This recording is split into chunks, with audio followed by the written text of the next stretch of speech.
very first place that I walked into was in here, and I'm like, whoa, this is awesome. We're gonna wire it up to the bell this time. Yeah, it's more, if you like hands-on things, it's the way to go. You got to hold that down when you put this one on. Well, I gotta get them ready to go to work.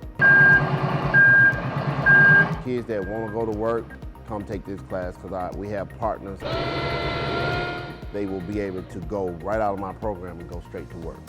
So kids that wanna go to work, typically take my class. I've learned how to wire. I've also learned how to drive a forklift simulator. That's pretty interesting.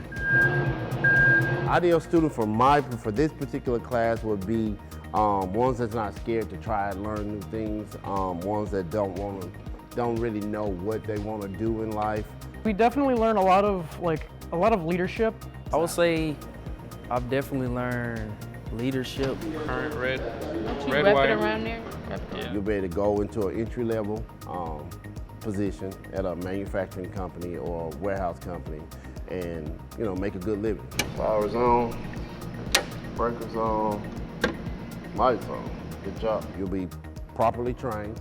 You know how to use power tools, hand tools, read a tape measure.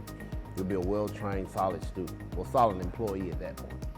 Seeing this place, it's like, wow, you know, there's a lot to do here, and I'm gonna love it.